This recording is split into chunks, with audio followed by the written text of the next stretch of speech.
성경 봉독하겠습니다. 로마서 6장 15절에서 23절입니다. 그런즉 어찌하리요? 우리가 법 아래에 있지 아니하고 은혜 아래에 있으니 죄를 지으리요? 그럴 수 없느니라. 너희 자신을 종으로 내주어 누구에게 순종하든지 그 순종함을 받는 자의 종이 되는 줄을 너희가 알지 못하느냐? 혹은 죄의 종으로 사망에 이르고 혹은 순종의 종으로 의에 이르느니라. 하나님께 감사하리로다. 너희가 본래 죄의 종이더니 너희에게 전하여 준 바 교훈의 본을 마음으로 순종하여 죄로부터 해방되어 의에게 종이 되었느니라. 너희 육신이 연약함으로 내가 사람의 예대로 말하노니 전에 너희가 너희 지체를 부정과 불법에 내주어 불법에 이른 것 같이 이제는 너희 지체를 의에게 종으로 내주어 거룩함에 이르라. 너희가 죄의 종이 되었을 때에는 의에 대하여 자유로웠느니라. 너희가 그때 무슨 열매를 얻었느냐? 이제는 너희가 그 일을 부끄러워하나니 이는 그 마지막이 사망임이라. 그러나 이제는 너희가 죄로부터 해방되고 하나님께 종이 되어 거룩함에 이르는 열매를 맺었으니 그 마지막은 영생이라. 죄의 삭은 사망이요 하나님의 은사는 그리스도 예수 우리 주 안에 있는 영생이니라. 담임 목사님 나오셔서 거룩한 열매라는 주제로 말씀 선포해 주시겠습니다.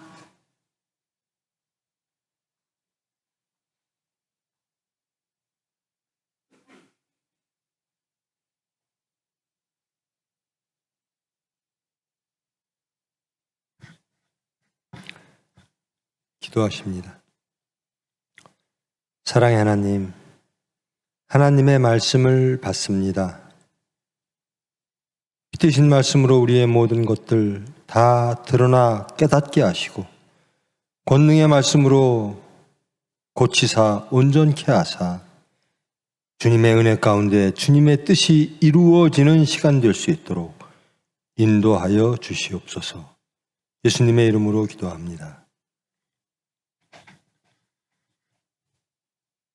2주 만에 보죠? 잘 지냈어요? 평안하셨습니까? 주님 안에서? 예수님 얘기만 나오면 조용해져요. 교회에 온 사람들이 자부심을 갖고. 오늘 제목이, 말씀의 제목이 거룩한 열매.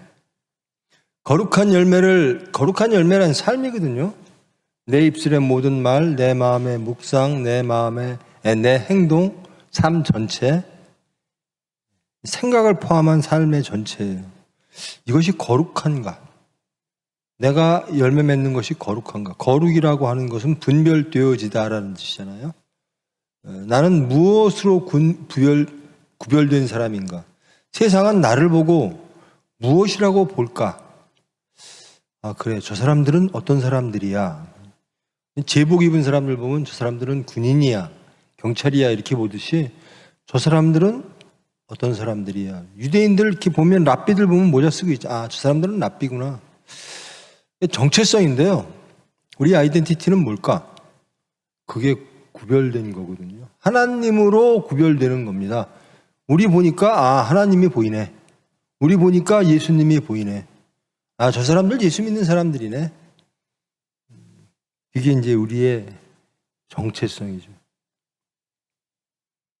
그래야 그런 열매를 맺는 거죠. 그런 삶을 사는 게. 거룩한 열매를 2주 동안 맺은 분 혹시나 계세요?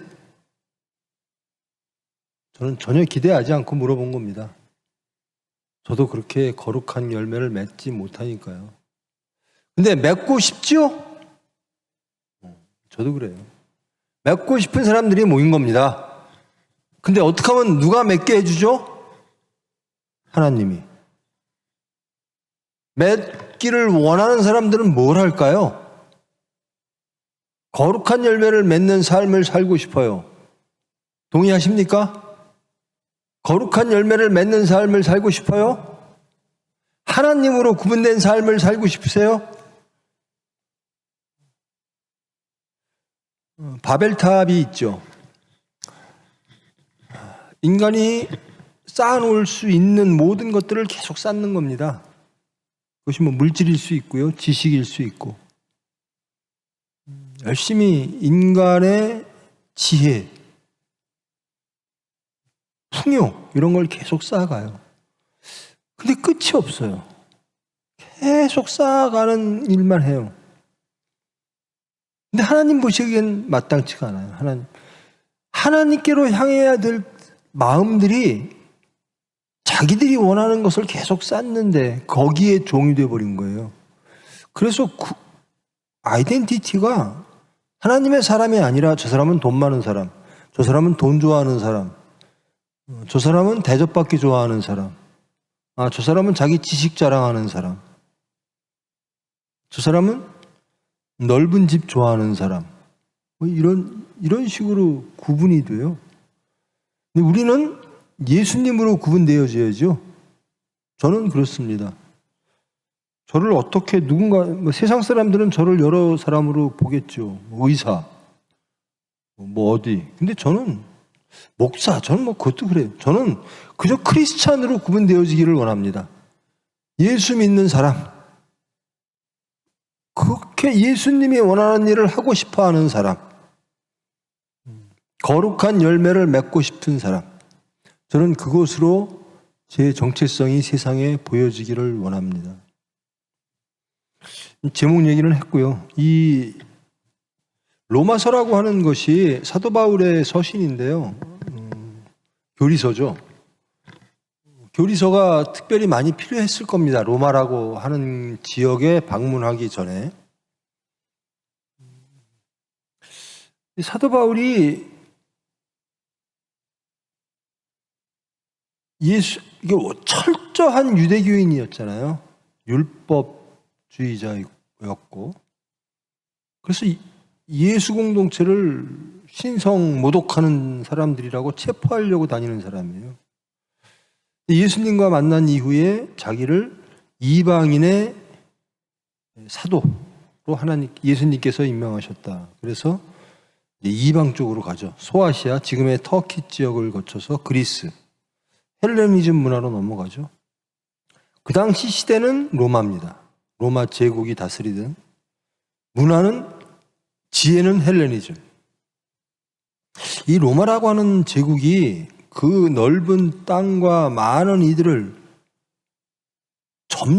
우리가 일본한테 점령을 당했어도 우린 일본에 이렇게 동화되거나 그런 적이 없잖아요. 근데 로마라고 하는 나라는 점령하면 엄청나게 예전이니까 더 착취를 했겠죠. 근데 그 사람들이 동화가 돼버려요. 로마에. 왜 그런가? 헬레니즘이란 지혜가 있고요, 문화가 있고요, 질서가 있고요. 그러니까 로마 제국 사람이 되는 자연스럽게 돼요. 그리고 그 질서에 순응하게 돼요. 그래서 그 당시에 헬레니즘과 세계의 힘, 이것이 합해진 게 로마 제국인데요. 거기에는 그래서 얼마나 예전에 바벨론, 페르시아 등등 이 바벨론 지역을 통일했던 많은 왕들, 그리고 이집트도 마찬가지입니다. 아프리카를 지배했던 이집트 등등도, 그리스도 마찬가지고요. 신을 참칭하진 않아요. 나는 이 왕이다. 근데 내 왕의 권위는 어디로부터 오는가? 신으로부터 온다. 신이 나에게 너희들을 다스리고 이 땅을 다스릴 권위를 위임해 줬다. 그래서 그 사람은 신의 대리자처럼 행동을 했었어요. 근데 이 로마 시대로 오면 로마 황제는 자기가 스스로 자기를 신으로 불러요. 내가 신이다. 이렇게 커집니다. 그러니까 로마라는 나라가 제국이 어떤 제국인지를 알겠죠. 황제가 신인 나라예요. 그리고 복속된 많은 이방 백성들도 로마 정책이 우리 사람이 돼, 로마 제국 사람이 돼, 그러면 너에게 많은 것들이 주어질 거야. 서로들 들라 그래요. 이 사도 바울도 로마 시민권자예요. 그 아버지가 아마도 군대 문제 이런 것 때문에 로마 시민권을 딴 것 같아요. 로마 시민권자가 되는 순간 그 사람을 사형을 시키질 못해. 내가 로마 가서 재판받겠다 그러면 로마까지 와야 돼요. 그래서 많은 이들이 이 로마 시민이 되는 걸 거부감이 없이, 우리나라는 잃더라도 로마 시민으로 사는 게 낫겠구나 하는. 그러니까 시대 배경이 이러니까 거기에 예수님을 증거를 해야 돼요. 바울은 내가 신이다라고 하는 황제가 있는, 그리고 신화가 많잖아요. 그리고 헬레니즘이 있고, 그 당시 사도 바울의 활동했을 당시에 로마시의 시민 수가 약 100만이 넘었다 그래요. 그러면 서울이 1000만인가요? 100만이면 어느 정도 되지? 수원이 100만? 넘나? 나는 17만 도시에서 사는 사람이라 100만도 상상이 잘 안 가요. 근데 2000년 전에 인구가 100만인 도시예요. 거기 뭐 로마 본토민 있는 게 아니라 이제 여러 가지 사람들이 와 있죠. 유대 사람들도 와 있죠. 그래서 로마의 디아스포라를 형성했죠. 약 5만 정도가 살았다 그래요. 근데 그 다신교, 그리고 황제가 신인, 그리고 인간의 지혜, 헬레니즘과 로마의 힘이 결합된 그 나라에서 로마 사람으로 살면 많은 것을 누릴 수 있는데 유대 민족들만은 유독 잘 그러질 못해요. 왜 그러냐면 유일신이기 때문에 그래요. 하나님은 한 분이셔. 우리는 율법대로 살 거야. 황제한테 절하라고? 천만에. 그러니까 로마에서 볼 때는 유대 민족들이 매우 소요를 일으킬 수 있는 부류들이에요. 불안한 부류들이죠. 그래서 한때는 로마로부터 다 쫓겨나잖아요. 그래서 로마에 원래 유대교가 있고 유대교에서 보통들은 기독교로 개종을 하죠. 근데 로마에도 교회가 있는데 이게 유대인들로 구성된 유대교인들이 기독교로 개종한 사람들이 대부분이었다가 이게 무슨 자꾸만 소요를 일으켜요.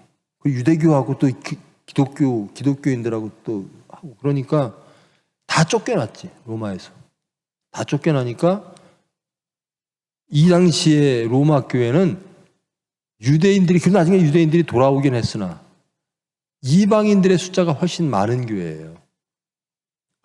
그래서 이 교리가 더욱더 필요했을 거예요. 로마라고 하는 이방 세계의 유대교에서 완성된 기독교를 선포하고 증거하는 그런 일을 하는, 그리고 마지막으로 스페인까지 해야 되는 바울의 입장에서는 교리서가 분명히 더욱더 필요했을 겁니다. 바울은 율법주의자에서 하나님의 예수 그리스도의 복음주의자가 된 사람이잖아요. 근데 복음으로 교회를 세워놓으면 우리가 많이 그 소아시아에서 보고 그리스에서 보듯이 율법이 또 들어와서 복음을 흔들고, 그래서 로마에는 여러 가지 문제들이 많습니다. 그 많은 다신교, 그리고 황제, 그리고 헬레니 인간의 지혜, 여기에 예수님이라고 하는, 하나님이라고 하는 분을 소개를 해야 되고, 예수님을 소개해야 되고, 그리고 또 유대교인들의 율법과도 또 문제를 해결을 해야 되고.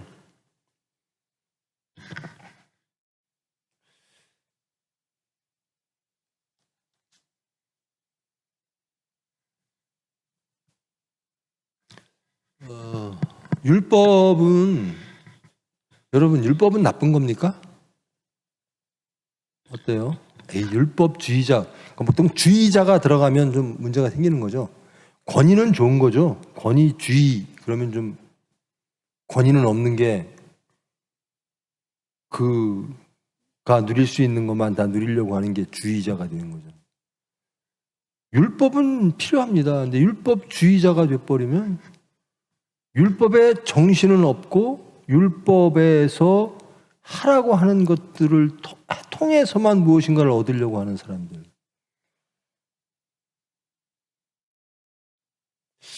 세례를 이제 그 교리 중에서 세례를 얘기합니다. 그 로마 교회에게 6장 1절부터 한번 좀 올려봐 주실래요? 6장 1절.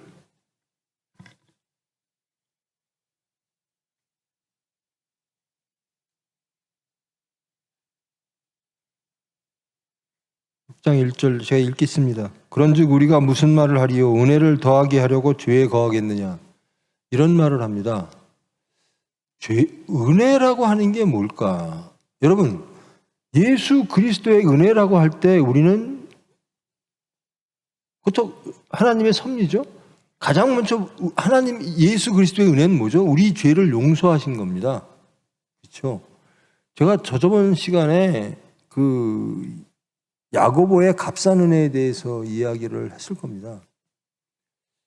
우리는 은혜를 받아요. 그러니까 우리가 무슨 말을 하리요? 은혜를 더하게 하려고 죄에 하나님 예수님의 은혜가 더 크게 하려고 우리가 죄를 더 많이 짓는 거야.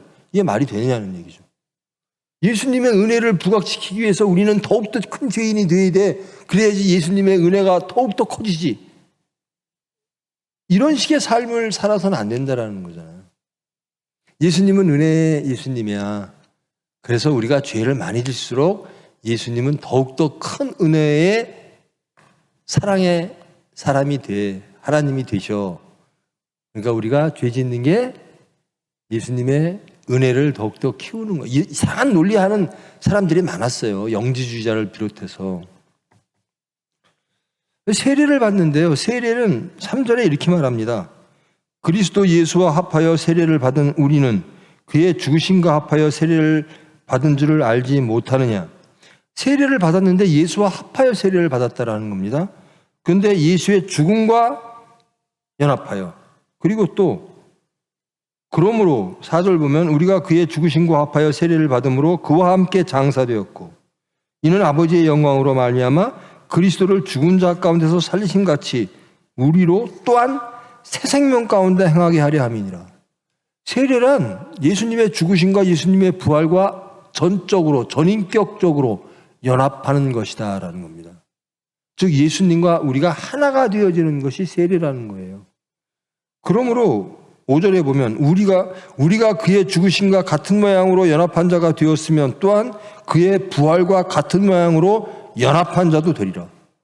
그러니까 우리는 예수님과 함께 모든 죄가 죽고 하나님의 영광을 통해서 하나님이 높이심을 통해서 새 사람으로 부활되어지는 이 전인격적인 연합, 이것이 세례 행위다라는 겁니다. 그러므로 우리는 이제 죽음으로부터 자유로워지고 부활 되신 예수님과 연합하여 예수님처럼 살아간다라는 겁니다. 그렇게 할 수 있다라는 거예요. 오늘 본문의 말씀은 이런 겁니다. 그런즉 어찌 15절 보면요. 우리가 법 아래에 있지 아니하고 은혜 아래에 있으니 죄를 지으리요. 이 말씀이 우리가 법 아래에 있지 아니하고 율법 아래에 있지 않다. 우리는 사도 바울이 너희들 율법 아래에 있지 않아. 너희들은 이제 은혜 가운데 있어. 복음 가운데 있어. 그러니까 우리가 법 아래에 있지 않지. 그리고 은혜 가운데 있지. 그럼 죄 져도 되는 거 아니야? 이거는 영지주의자들의 또 일파가 이렇게 얘기를 합니다. 우리는 새로운 존재 형태가 됐다. 율법은 우리를 구속하지 못한다. 죄는 우리를 구속하지 못한다. 하나님이 우리를 구원하시려고 하는 그 계획, 그러므로 예수님이 이 세상에 오셔서 하나님의 계획을 알려주셨어. 그리고 진리를 알려주셨어. 이것을 아는 것, 이 영을 아는 것, 이것으로 구원받아. 이게 영지주의자들이. 그럼 육체는 뭐냐? 아무 상관없어. 지식이 알면 돼. 알면 구원이야. 이게 영지주의자의 특징이죠. 그래서 육체는 아무 상관이 없어. 혹은 육체는 더러운 것이야 해서 수도원으로 들어가거나 아주 방탕한 생활을 합니다. 지식이 우리를 구원하지 육체가 우리는 새로운 존재이기 때문에 지식을 아는 존재이기 때문에 영지, 그래서 지식 기자 써가지고 이런 것들이 나오죠. 근데 이게 은혜 하는 사람들이, 여러분 예수님의 은혜 가운데 살죠? 가장 큰 은혜는 여러분들의 죄를 용서하시기 위하여 대신 십자가에 죽으신 거죠. 그렇죠? 그리고 여러분의 죄를 지면 예수님은 또 여러분을 용서하실 거죠. 용서하실 겁니다. 여러분이 죄를 져도. 또 그렇다고 우리가 계속 죄를 질 수 있겠느냐. 율법은 우리를 심판하여 우리를 죽일 텐데 예수님은 은혜라 우리를 또 용서하실 거야. 그러니까 죄 져도 되는 거야? 그게 아니지 않느냐. 은혜를 받은 자는, 여러분 은혜를 받은 자는 어떻게 살아야 돼요? 어머님의 은혜, 아버지의 은혜, 부모님의 은혜, 어떻게 하라고요? 효하라는 거잖아요. 부모님의 은혜를, 어머님의 은혜를 노래를 부르면 무엇하고 싶어요? 효하고 싶어야 돼요. 우리 엄마는 맨날 은혜 주는 사람이니까 나는 그 은혜를 누리면 돼. 내가 잘못해도 엄마는 또 용서할 거고 또 엄마는 나를 계속 케어해 줄 거고. 아주 철없는 사람들이죠. 어머님의 은혜를 깨달으면 효하고 싶은 마음이 드는 거예요. 그 효를 해야 되는 거예요.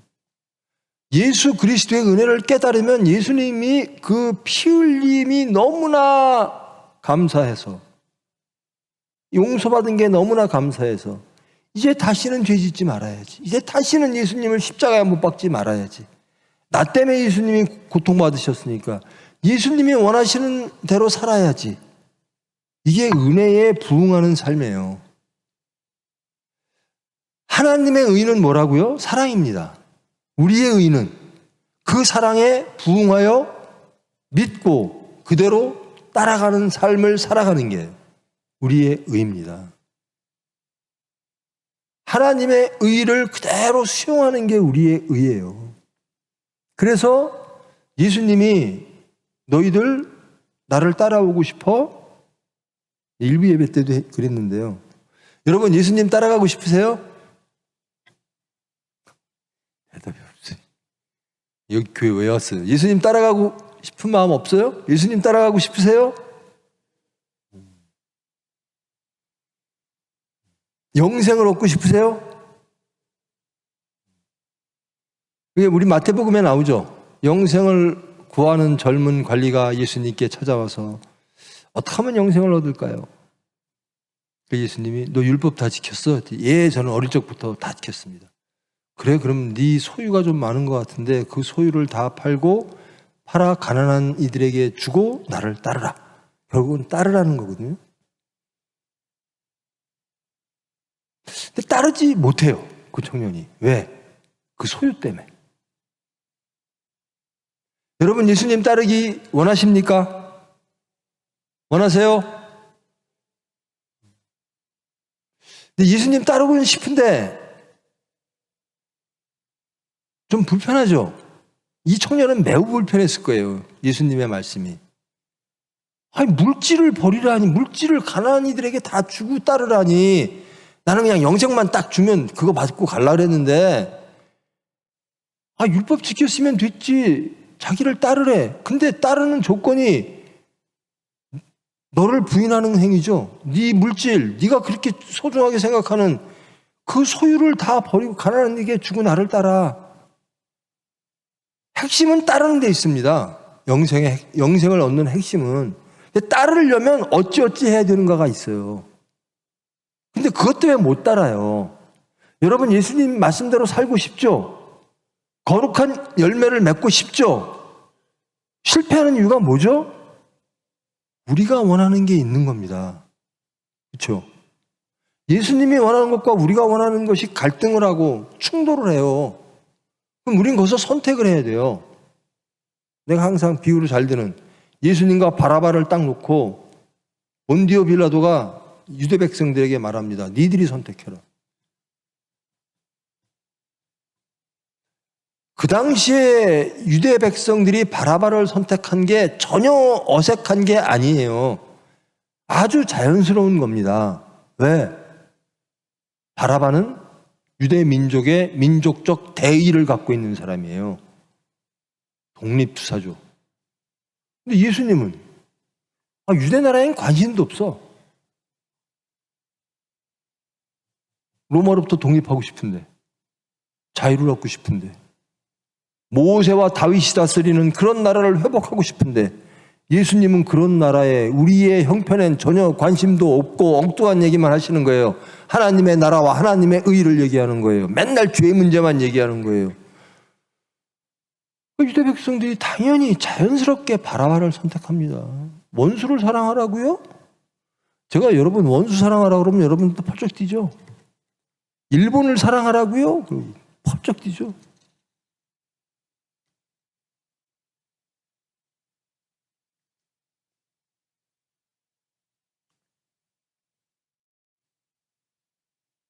예수를 따라야 되는데 걸리는 것들이 물질, 내 소유, 나에 속한 것들이 있어요. 그런데 또 내가 사랑하는 것들이 있습니다. 물질도 사랑이긴 합니다만은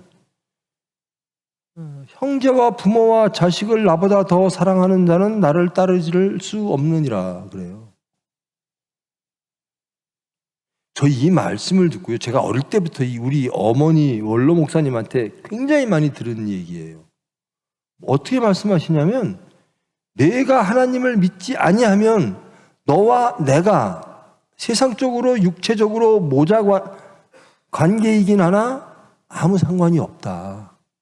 하나님이 안 믿으면. 왜 어릴 적에 무슨 그런 하나님을 믿어 그랬어요. 아니 부모 자식지간의 관계를 끊는 하나님이 어디 있어? 그게 신이야? 이게 올바로 된 사람이야? 올바로 된 신이야? 이렇게까지 생각. 하나님을 모를 땐 그렇게 그럴 수가 있어요. 예수님의 말씀이 그러잖아요.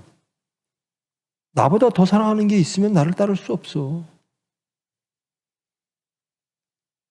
그게 뭐냐면 부모, 자식, 형제라는 겁니다. 부모, 자식, 형제를 나보다 더 사랑해? 그럼 너 나 못 따라와. 그러는 거예요. 그런 경우를 정말로 많이 봅니다. 그 제가 우리 목사님들 모임에서 젊은 목사님들, 후배 목사님들한테 그런 얘기를 해요. 자식 챙기면 예수님 못 쫓아간다.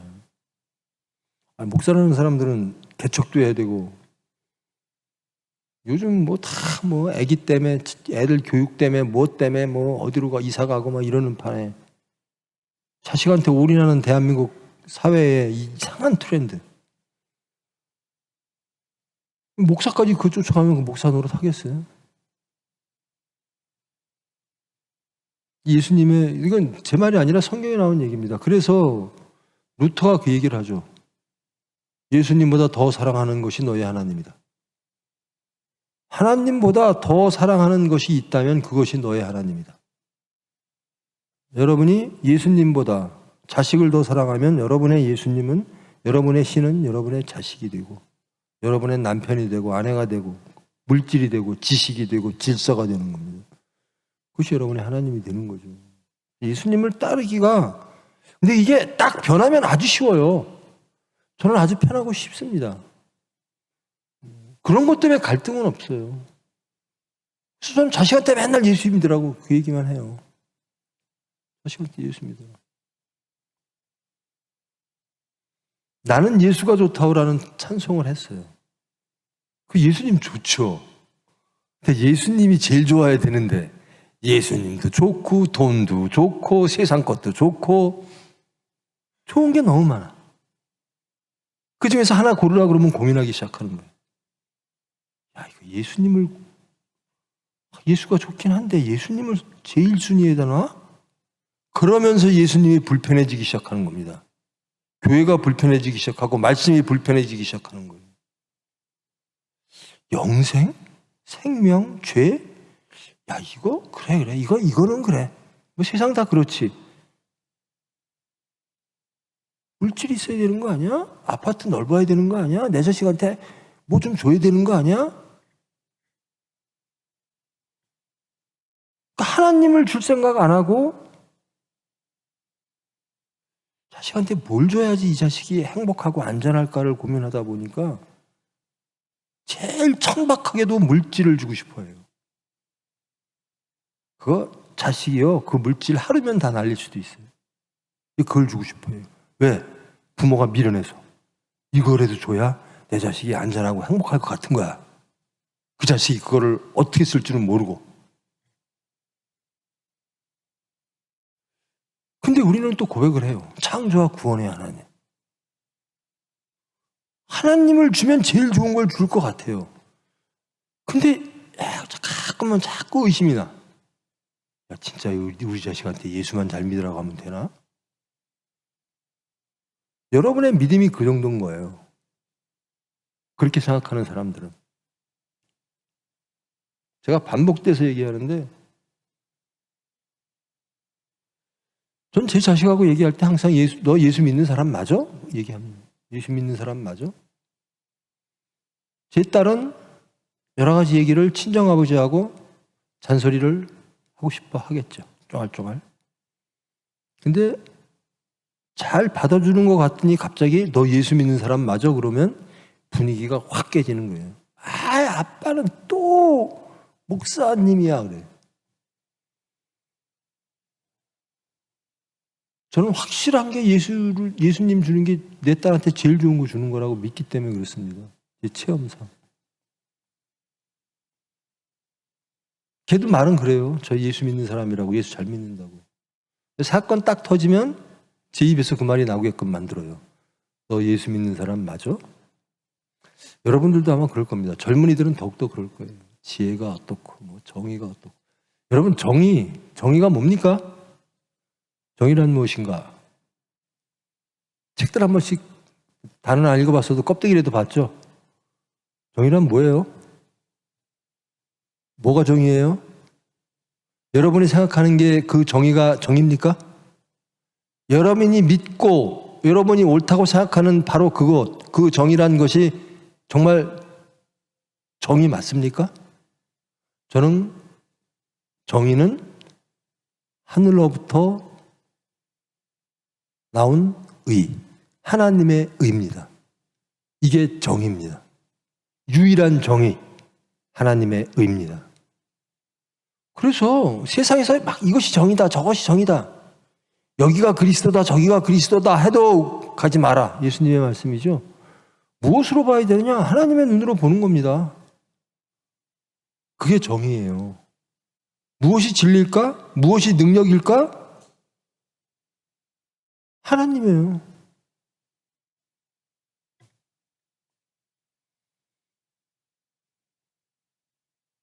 이 거룩한 열매를 맺는다라고 하는 것이 우리가 그런 삶을 살아내는 거거든요.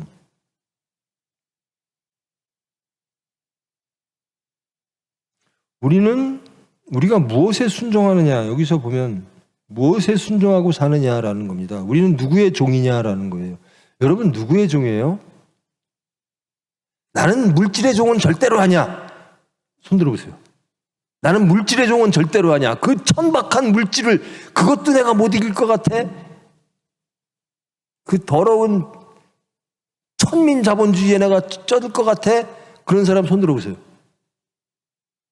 난 그건 극복했어. 난 적어도 예수 믿는 사람인데. 그런 사람 있어요? 아니면 역시 나는 천민주의 체질이야? 그런 겁니까? 부끄러울 거 하나도 없어요. 그래서 우리는 여기 지금 이 자리에 있는 거예요. 그래서 고쳐서 하나님이 가장 좋은 거 주시려고 저와 여러분을 이 자리에 부른 거예요.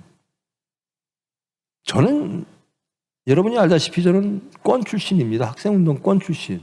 그래서 이렇게 물질에 대해서는 저는 공산주의자였어요. 저는 죽어도 김일성 주의자는 못 됐는데 공산주의자였기 때문에 저는 물질 뭐 이런 거 욕심이 진짜 그건 없었어요. 지식 욕구는 굉장히 많았어요. 근데요, 병원 하다가 보니까요, 하나님 딱 잡기 전에는 돈이 그렇게 필요하더라고요. 월급을 못 주는데.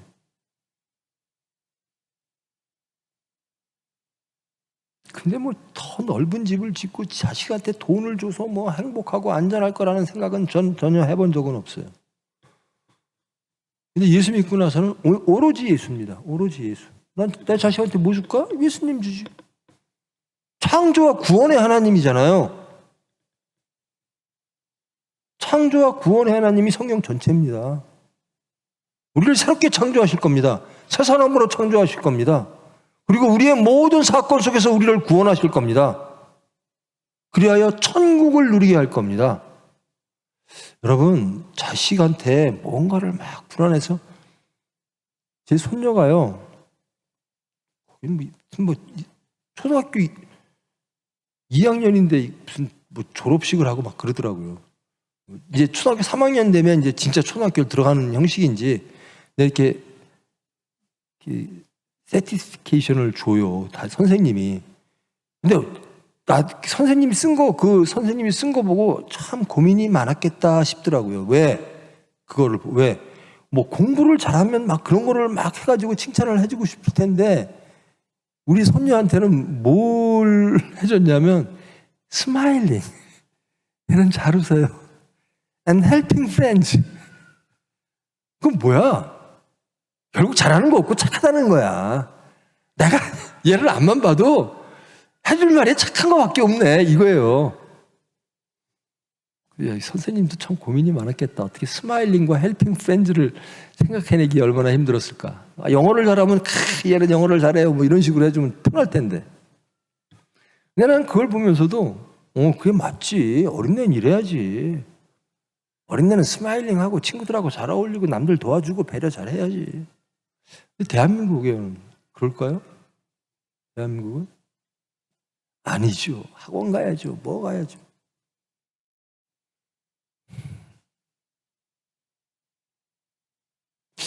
뭘 줘야 자식이 행복할까? 여러분, 물질 잔뜩 주고 싶고, 뭐 서울대 보내고 싶고, 뭐 직업은 부끄럽게도 의사 막 시키고 싶어 해요. 그러면 왜 그렇죠? 걔가 행복할까봐, 그죠?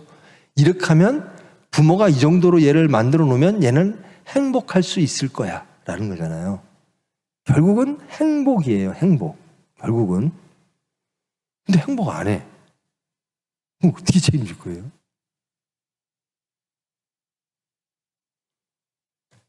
내가 말했잖아요. 예수님이 공생에 딱 시작하시면서 첫 설교, 그게 산상수훈입니다. 마태복음. 첫 설교의 첫 말씀이 행복선언이에요. 팔복을 누려. 행복해라. 무엇이 행복인가? 하나님을 섬겨라. 거룩한 열매 맺어라. 누구의 종으로 살 것인가? 세상과 육체와 사탄의 종으로 살 것인가? 아니면 의의 종, 순종의 종, 하나님의 종으로 살 것인가? 그리하여 영생을 얻을 것인가? 거룩한 열매를 맺는 사람으로 살 것인가? 여러분 자식들이 정직하길 바라요? 어때요? 여러분 자식들은 여러분보다 더 정직했으면 좋겠어요? 그래요?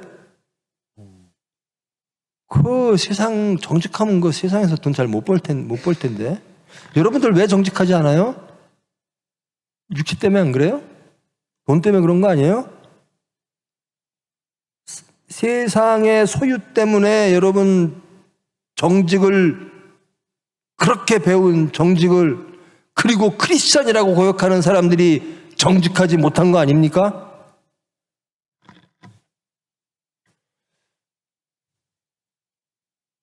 아니 정직하지도 못한데 어떻게 크리스찬이 될 수 있지? 그런 거 한만 생각해도 저는 기초부터 막 안다리 후리기로 다 한 방에 다 넘어가요. 어떻게? 아니 십자가를 지고 예수를 따르겠다라고 고백하는 사람들이 여러분 정직하십니까? 이 말 한마디에 다 넘어가요. 왜 그러죠? 완전히 사탄의 노예예요. 물질의 노예가 되고. 누구의 종인가? 여러분 의의 종이십니까? 아니면 돈의 종입니까? 물질의 종입니까?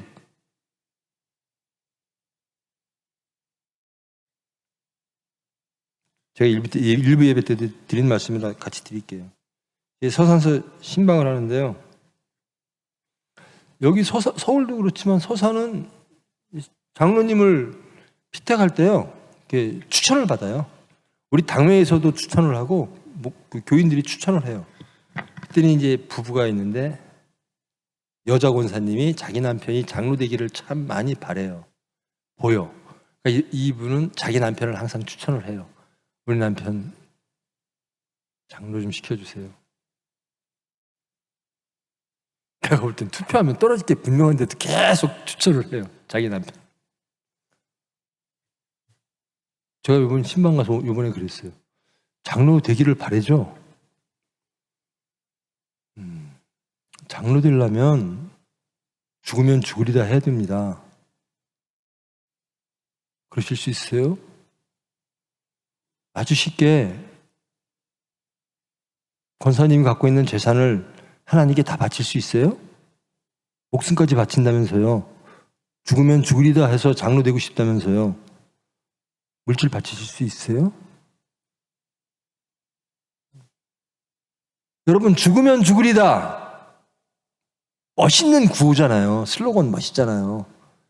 멋있긴 한데 여러분하고 관계 있습니까? 죽으면 죽으리다. 죽으면 죽겠습니까? 맞습니까? 예수님을 위하여 난 죽어도 좋아. 난 예수님을 위해서 죽어도 좋아. 난 죽을 거야. 마땅히 죽어야지. 난 기쁨으로 죽을 거야. 그런 분 계세요? 그런 분 없어요? 진짜 한 분도 없어? 손 들어요. 나는 예수님을 위해서 죽을 거야. 기쁨으로. 전 그럴 거예요. 어떻게 왜 못 죽어요? 자식 때문에? 영생이라며. 지금은 우리가 사는 거는, 이 지구상에서 우리가 사는 거는 100년 남짓 순간이잖아요. 찰나잖아요. 근데 주님이 주시는 그의 나라에서는 이터널한 거, 영생이라잖아요. 근데 여기서 잠깐 사는 것 때문에 영생을 포기해요?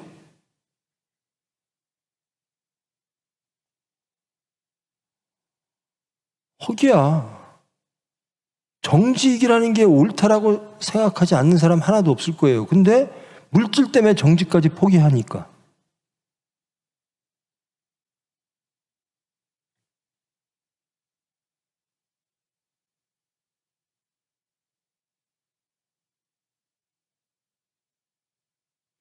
제가 한번 이 말씀 드렸는지 모르겠어요. 제 딸애가요, 초등학교 3학년 때예요.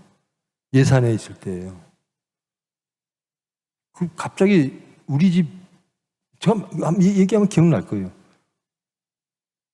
가훈이 뭐야? 물어봐요. 근데 우리 집에 가훈이 없어요. 그러니까 내 딸이 초등학교 3학년짜리가 아니 가훈도 없는 집이 있어? 막 그러길래 그 선생님이 써오랬대. 그래. 그래서 내가 그럼 아빠가 얘기해 줄게. 이거 갖고 갈래? 빨리 말하래. 자기는 빨리 적어서 갖고 가면 되니까. 그래서 내가 정직을 얘기했어요. 정직. 근데 정직하려면 용기가 있어야 된다. 그때 나 예수 잘 믿기 전이에요. 정직하려면 용기가 있어야 된다. 거부할 줄 알아야 된다. 돈에 대해서 거부해야 되고 세상의 부정과 거부해야 되는 용기가 필요하다. 목숨을 거는 용기가 필요하다. 정직하려면. 내가 정직과 용기, 이게 우리 가훈이야 그랬더니 이게 우리 가훈이야 갖고 가더라고요.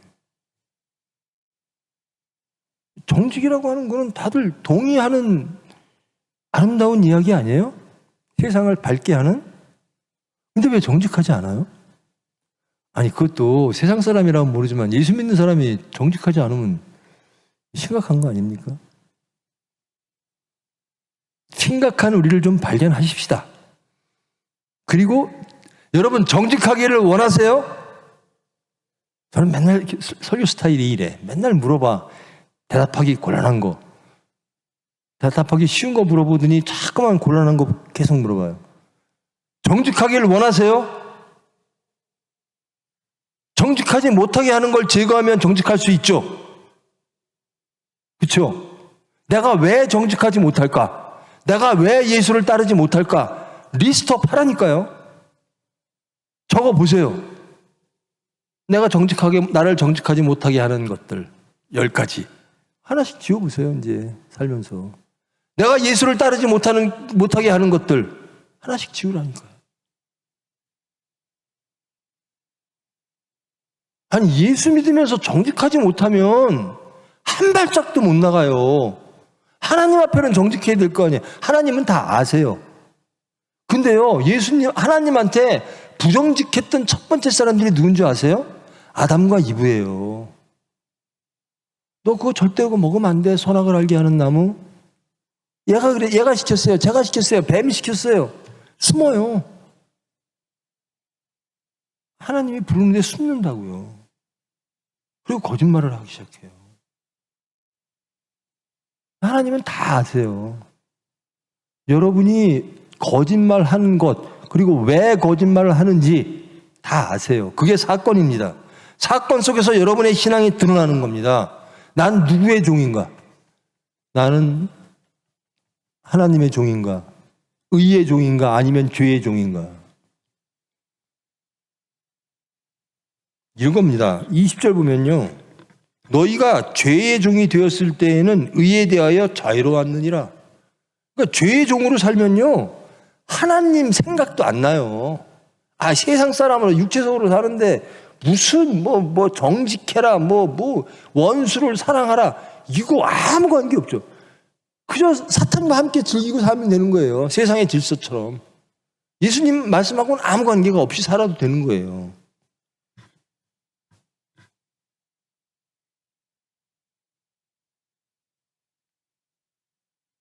그런데 그거를 우리는 지금 부끄러워한다는 겁니다. 그리고 죄의 삭은 사망이라는 거예요. 자식한테 막 이것 주고 저것 주고 너 이거 갖고 살아. 이거 있어야지 돼. 꼭 세상을 살 때 네가 행복하려면 이거 있어야 돼. 근데 끝이 사망이라는 거예요. 하나님 없는 세상과 하나 돼서 즐기는 삶은요. 그것이 잘 될수록 사망입니다.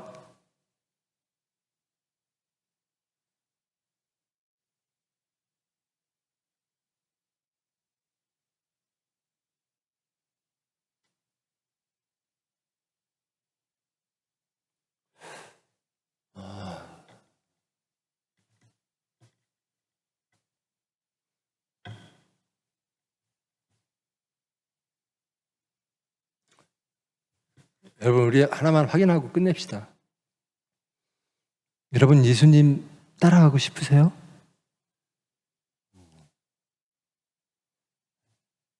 예수님 따라가고 싶은 사람 손 좀 들어보세요. 오롭댐 따라가고 싶은 거죠. 여러분 따라갈 수 있어요? 안 되죠. 누가 해줘야지 따라가요?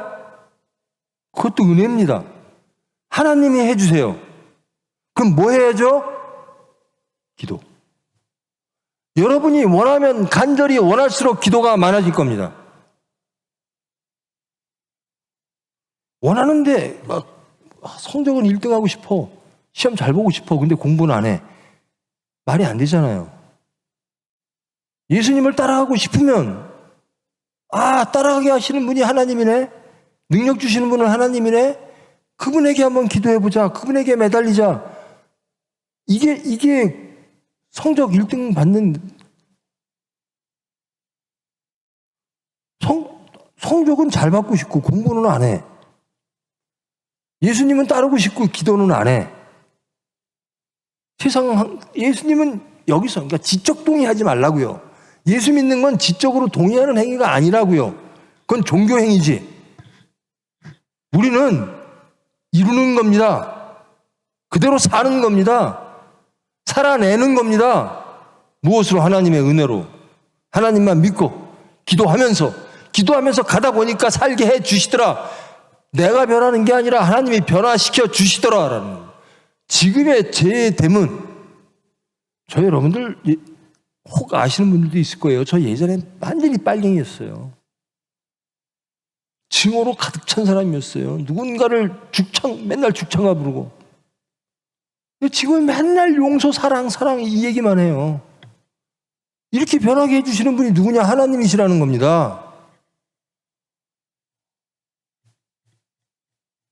하나님이 해주세요. 제발 좀 믿으세요. 결혼해서 자식 있으신 분들 혹은 나 이렇게 살 거야, 멋지게 살 거야 꿈꾸시는 분들, 하나님이 주시는 행복을 누리세요. 천국을 누리세요. 왜 사탄의 세상에서, 육체의 세상에서, 그 탐욕의 세상에서 무엇인가를 누리고 싶어 하세요? 제발 천국을 누리십시오. 화평을 누리십시오. 평안과 안식을 누리십시오. 제가 맨날, 이건 수십 번 들었을 거예요. 요번에도 그랬어요. 아니, 아기가 있는데, 기도를 안 하네? 그래서 제가 그랬어요. 너 얘한테 뭐 줄 거 있니? 네 능력으로 뭐 줄 수 있니? 네가 주고 싶은 게 뭐야? 물질이야? 지식이야? 뭐 줄 수 있어? 쥐뿔도 줄 거 없는 사람이 왜 기도 안 해? 전 제일 나쁜 부모가 기도 안 하는 부모예요. 지가 진리를 하나, 똑똑하기를 하나, 돈이 많나, 무슨 자식을 책임질 만한 능력이 있나, 아무것도 없는데 하나님마저 배신해. 하나님이 해주시겠다는데 자식의 행복을 막고 서 있어요.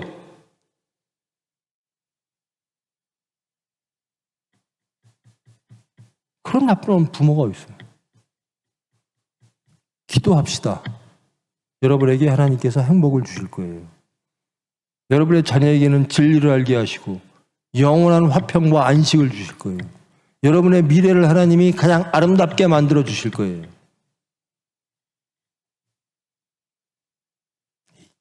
그럴 거야, 속으로. 저 사람은 늙었으니까, 살 만큼 살았으니까 저러지. 제가 책임져야 될 병원 직원이 몇 명인 줄 아세요? 서산 총회 병원이 500명입니다. 직원이. 500명이 한 에어리어에서 동시간에 살다 보면요, 별일 다 나와요. 그거를 해결하는 유일한 원칙이 뭐냐? 예수님이라면 어떡하실까? 라는 겁니다. 예수님이라면 어떡하실까?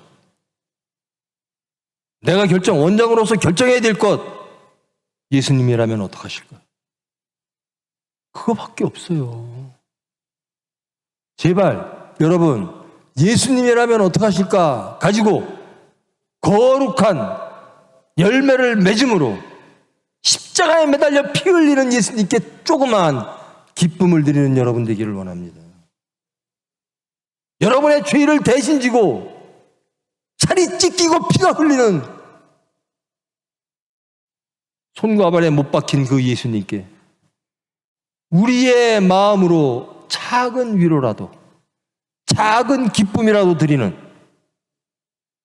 조금이라도 새 사람 되어 예수님이 원하시는 것을 행하는 저와 여러분 되기를 원합니다. 그러시면 돼요. 작은 것 하나부터 하십시다. 그러면 기도하시는 것. 이거 쉽잖아요. 근데 왜 안 해요? 돈이 들어, 뭐가 들어? 기도하시면 하나님이 해 주십니다. 행복을 주실 겁니다. 지식을 주실 겁니다. 지혜를 주실 겁니다. 여러분 의를 주실 겁니다. 부디 기도하심으로 거룩한 열매를 맺는 여러분 되기를 축원합니다. 기도하십니다. 사랑의 하나님, 저희들 입으로는 주여 주여 아주 잘합니다. 멋있는 표어, 슬로건, 죽으면 죽으리다, 믿음, 소망, 사랑, 멋진 이야기 참 잘합니다. 지적으로, 머리로 잘 동의합니다. 그런데 그것이 내 문제일 때, 내 삶 속에서 사건으로 닥칠 때 우리는 십자가가 불편합니다. 예수님의 복음이 아닙니다. 이런 저희들 있는 그대로 나왔습니다. 마음 한구석, 그래도 예수님을 따라야지. 예수님이 옳지. 예수님이 진리지, 생명이지, 창조지, 구원이지. 못하나 작은 마음으로 되기 위하여 이 자리에 모였습니다. 우리를 아시는 주님, 이루어 주시옵소서. 기도하게 하여 주시옵소서. 기도조차 못합니다. 주님을 따르기는커녕 기도조차 시간을 못 냅니다. 주님, 기도하게 하여 주시옵소서. 그 기도를 통하여 주님의 구원의 역사를 체험케 하여 주시옵소서. 주님의 사랑을 체험케 하여 주시옵소서. 저희들의 작은 기도와 작은 신음이 주님의 은혜로 거룩한 열매로 이어질 줄 믿고 믿음으로 기도하는 저희들 될 수 있도록, 한 주 될 수 있도록 주님 인도하여 주시옵소서. 예수님의 이름으로 기도합니다.